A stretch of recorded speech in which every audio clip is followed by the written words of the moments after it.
Hi, hey, and all those other greetings, Spade Adventurers. I'm Jake Spence, welcoming you guys back to my gaming and unboxing channel, where today I want to discuss some Splatoon 3. Now, the reasoning is because this reveal has left a lot of people online confused and surprised that Splatoon 3 will be releasing on the same console as Splatoon 2. Me personally, I am actually surprised for a different reason. That being that I just thought it was a little bit too soon for Splatoon 3 to just arrive in general. My reasoning for this is because the first Splatoon released on the Wii U. The Wii U itself was a dying console. Even when it launched, it was basically a dying console. You know, it had to live up to the Wii's expectations, which not a very easy thing to do. Marketing was confusing and all that. But then you had Splatoon. For the market of the people that were on the Wii U, considering it was a new IP, it sold really, really well. So, of course, it makes sense that when the Switch comes out, Nintendo would say to themselves, we want to capitalize on this brand new IP and put out Splatoon 2. Now, the difference between Splatoon 1 to Splatoon 2 and Splatoon 2 to Splatoon 3 is that Splatoon 2, while it is a great fleshed out game, and we even got DLC with Octo Expansion, it always felt like it was more of a half step from Splatoon 1. Don't get me wrong, I love Splatoon 2, and in a lot of ways, I actually prefer Splatoon 2 because not even just graphically, but a lot of things are better than Splatoon 1. They've really got their footing in it. But if you compare the two, the style is pretty much the same. The weapons, while you do have a ton of new ones, you do also have a very similar weapon structure, as well as stages having some return. All of those things are the same because going from Splatoon 1 to Splatoon 2, they had a final Splatfest. For this one, for those who don't know, was Callie versus Marie. Now, Marie won.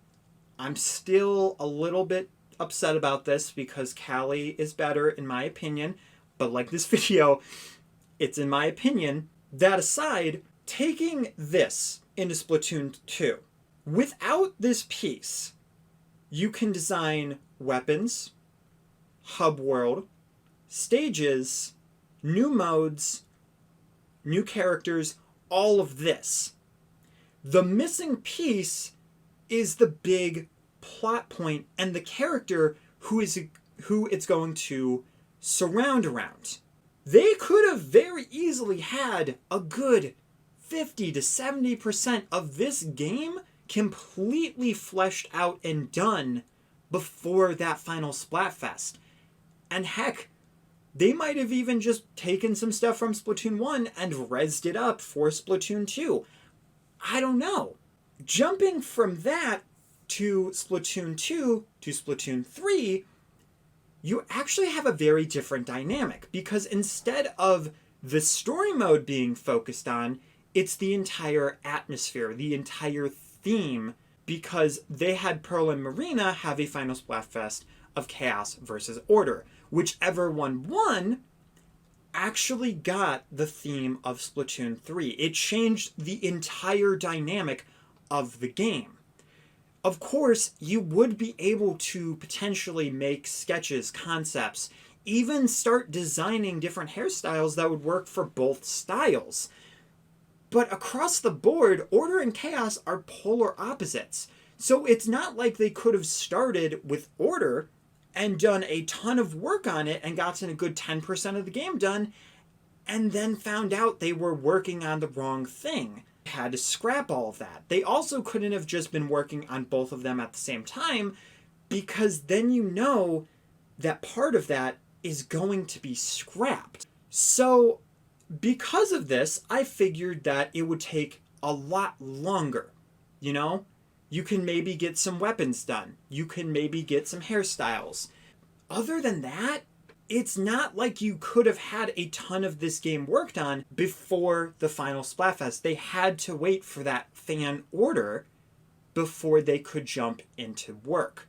So that's why me personally, I was surprised to see a trailer for Splatoon 3 looking even better than Splatoon 2, which honestly, that is an accomplishment because Splatoon 2 looks fantastic. It's very much a different build. Now, that's all well and good, but we're 5 minutes into this and you guys only know my perspective on it. If you've been looking at Twitter or anywhere online, you may have seen a lot of people confused saying a number of things. The elephant in the room being that people are saying, why is Nintendo putting Splatoon 3 on the Switch with Splatoon 2?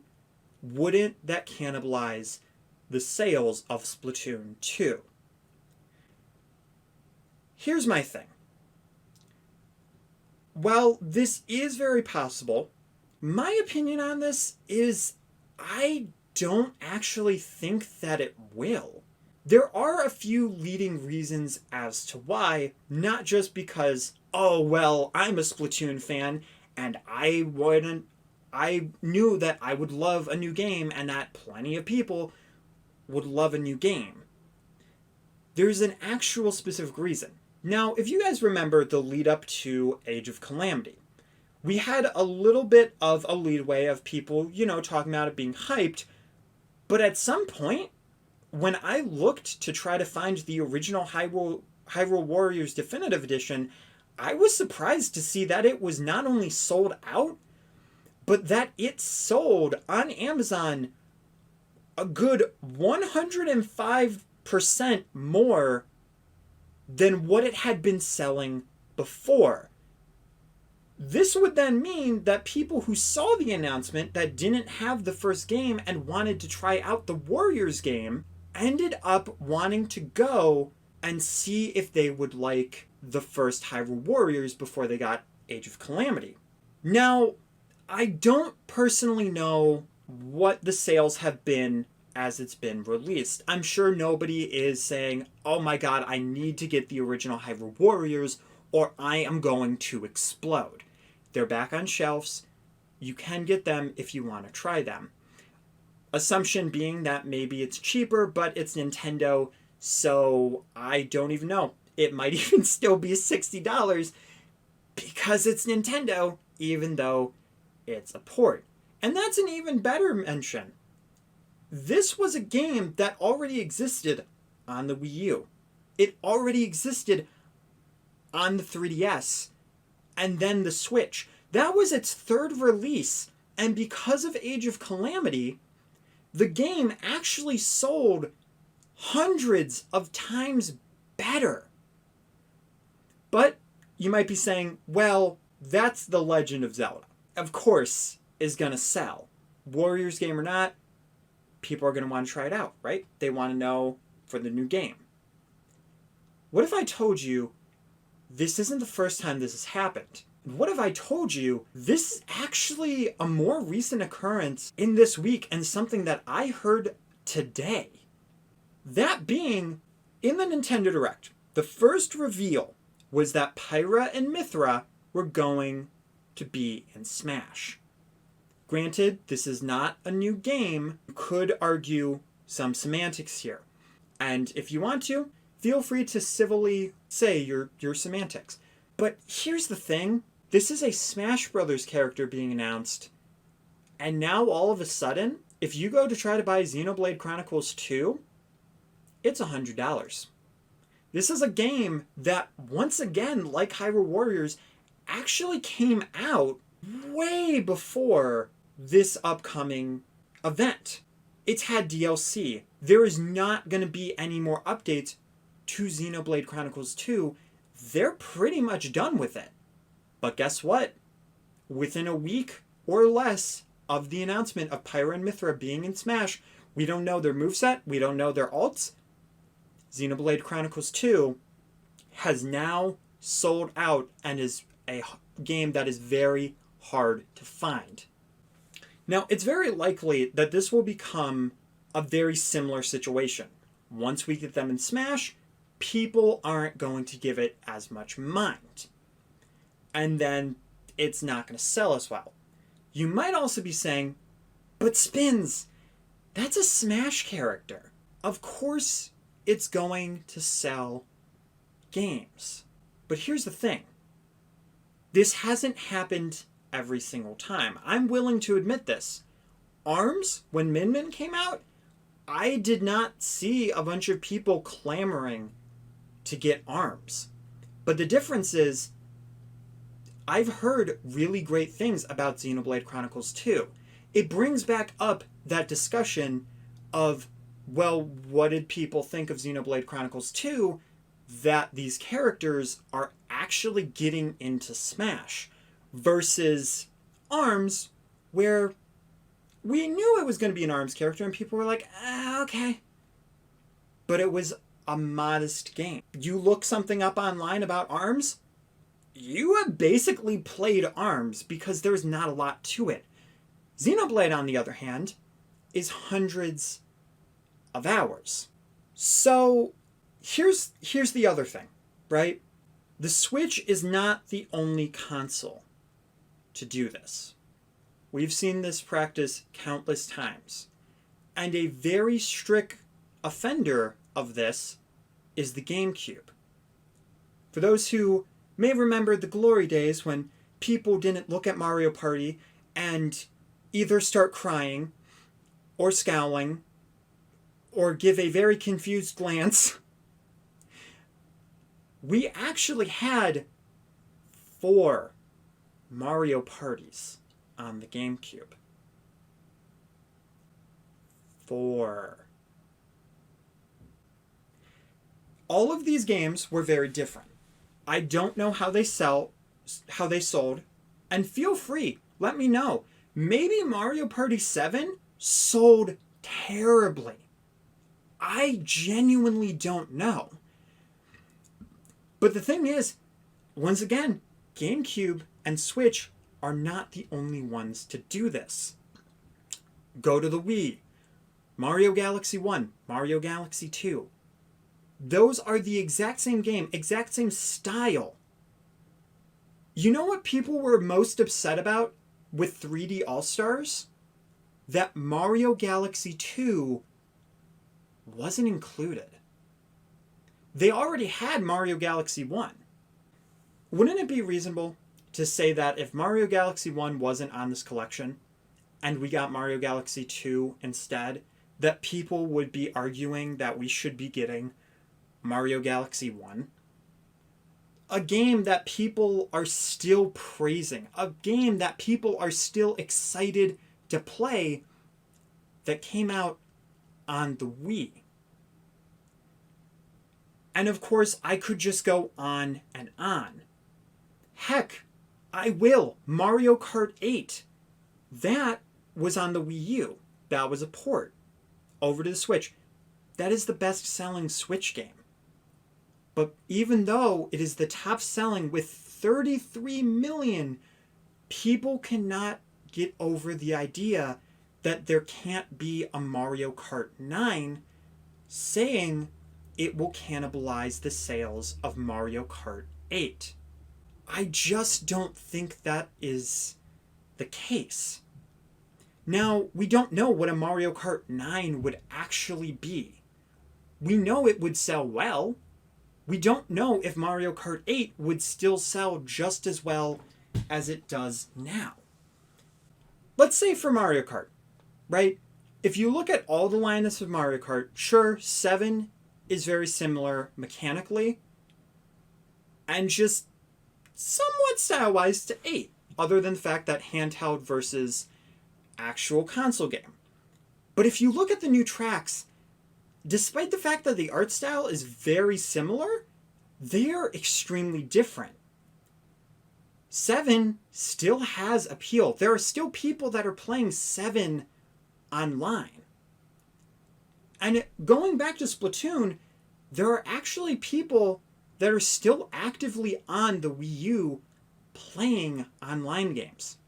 If you really wanted to, you could probably go to Splatoon 1, jump into an online match, And you could probably still find a few people. It might take a while, but people would still play it. That's not going to be every game, but it's going to be that game. Now, for those who might be saying, okay, Spins, enough with the lecture and you're clearly personal biased on this opinion. Is this really your entire argument? Is your argument really entirely based on these two separate occasions and the fact that you don't think sales will be cannibalized? No, it's not. I actually do have a few other reasons, and heck, I'll probably hopefully cut this down so this isn't a super long video. But another huge reason is actually, if we jump back to one of the things I originally said, Splatoon is a new IP. If you look at all of their new IPs, Nintendo is not jumping on making moves with ARMS. Nintendo is not jumping on making moves with Pikmin. Yes, we did get Pikmin 3 Deluxe, but it took almost 10 years to get Pikmin. Could you imagine that happening with Splatoon? Your answer is probably no. And granted, it hasn't been 10 years. But stop and think. Why is this the case? Why does ARMS and Pikmin, which at the time were both brand new IPs, not given as much love as Splatoon? And the answer is actually very simple. It's a new IP that has grown tremendously from both Splatoon 1 and Splatoon 2. You know how they announced Super Smash Bros. Ultimate? The way they announced it was by making it look like it was a Splatoon 1 remake. Splatoon introduced was the opening act for Super Smash Bros. Ultimate. Okay, big deal. But don't you think there's a reason? They're trying to capitalize on the fact that this isn't just a brand new IP, but the fact that people actually love this brand new IP. The way to grow your IPs is to make sure that there is always attention on those IPs. To make sure that people are always thinking about those IPs. And we've hit that point where, yes, the core audience of Splatoon is still thinking about Splatoon. Smash fans are probably still thinking about Splatoon. But before the Splatoon 3 Direct, were you thinking about Splatoon? Was I thinking about Splatoon? Maybe. Maybe not. In Nintendo's eyes, that is actually very harmful. Because you're not thinking about that brand new IP that they want to build up. It's been a few years, and the core audience has now gotten tired of Splatoon 2. We've gotten to the point where people were saying, if you're tired of Splatoon 2, go to Splatoon 1. Fans were not happy about that. We've already played Splatoon 1. And while, yes, people do love both games, that doesn't mean if they get tired of one game, they're going to jump to an older one and it's going to have the same appeal because it's not new. And the thing is, you're not going to have newer people doing the same. That in and of itself does bring to another point. If you are trying to grow an IP, the biggest audience, it's not going to just be your core audience. It's also going to be the people who are not your core audience.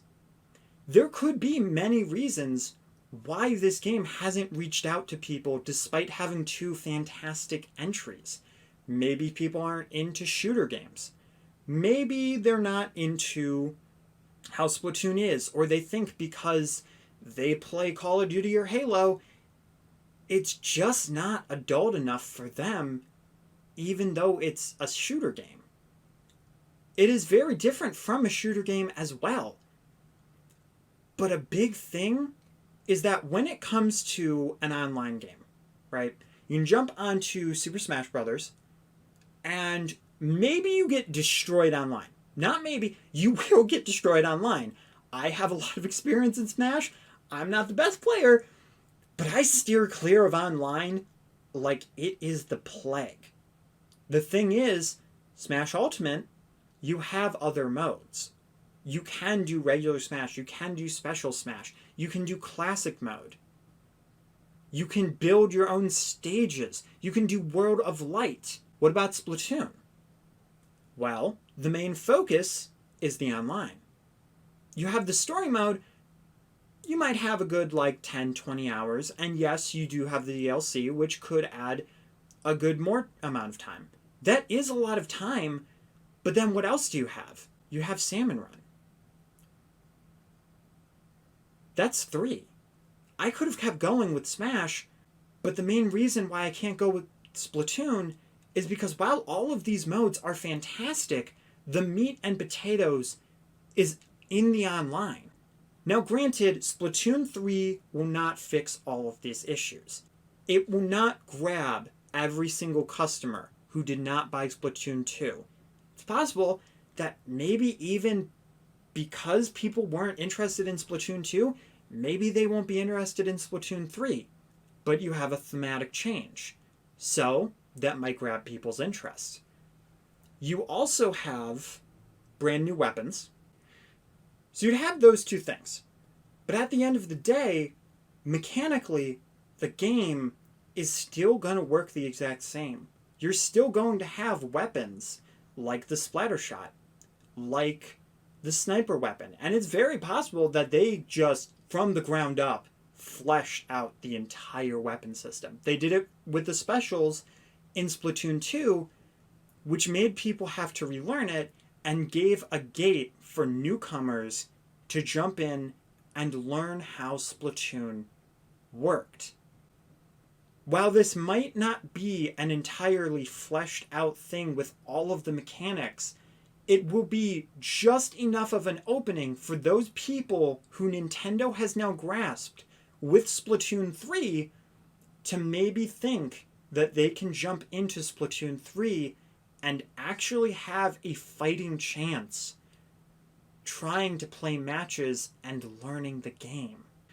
You're also going to have some of that core audience trying out the new single player mode and trying out all of these different weapons. So there is more of an opening. The thing is, we won't actually know if Splatoon 3 being on the Switch is a good idea until Splatoon 3 is on the Switch and is selling. We won't know if Splatoon 2 is going to be cannibalized. Because, to be honest, I didn't hear the exact same thing with Xenoblade happening with Splatoon 2. And that's the thing. I genuinely don't know. I'm going through speculation and my own opinions and my own thoughts. In summary, I don't think that Splatoon 3 will cannibalize Splatoon 2, or even any other game that matter, like Mario Kart, or heck, whatever you can think of. Mario Odyssey 2. A brand new Zelda game. Which, I mean, those are extremely different. Breath of the Wild 2. I really don't think that is going to necessarily cannibalize it. And of course, I could be wrong. But other than that, as I said, brand new IP, they want to make sure that the hype is there and stays there. That is how you grow an IP. And if they want to make it as big as Mario, as big as Zelda, as big as Kirby, as big as Pokemon, they have to keep it in people's minds. The only way to do that is through this. We've seen countless times, if you do a spin-off when people want a new game, it does not go well. People turned hard on Animal Crossing Amiibo Festival. People turned hard on Home Designer. You could argue it's because of the games they were, and to a huge extent, that is very true. But they could have been received maybe even moderately had there been a brand new game out. Mario Kart Tour. A lot of people immediately have dismissed it because they want Mario Kart 9. Again, not going to be true for everybody. And then, of course, people are just getting tired of Splatoon 2. They want something more. Splatoon 3 is something more. And the way to get people's interest in Splatoon is by making it more accessible. I'm sure there are plenty of reasons why Nintendo would want to make another Splatoon. You could even just comment, money! They want all the money! They want your cash! And you know what? To an extent, you are extremely correct. And like I said, I could be completely wrong about every single point. Nintendo's intention could literally be, hey, you know, we should make another Splatoon. That was fun. Yeah, okay, let's do it. It could be as simple as that. And at the end of the day, yes, Nintendo, they are a business. But because they are a business, they also have to make these decisions to try to keep interest.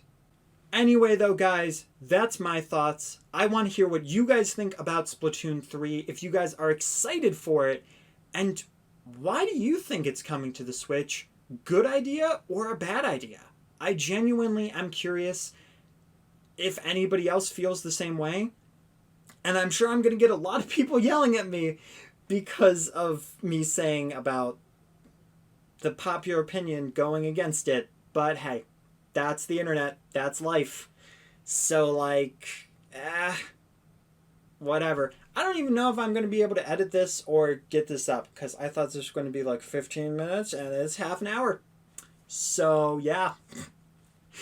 Reasons why I don't do discussion. Anyway, whether you liked my opinions, whether you hated my opinions, I hope you at least enjoyed the video and, you know, at least respect what I'm saying in a way. I say very confidently. And if you don't, that's okay too.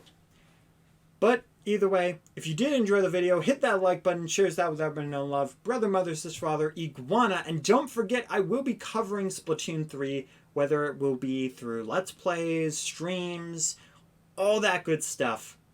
I'm excited about the game. No matter the reason why it's coming, it is coming, and it's exciting. Mark those calendars for 2022, guys. The entire year. The entire year. Entire calendar, just red stamp.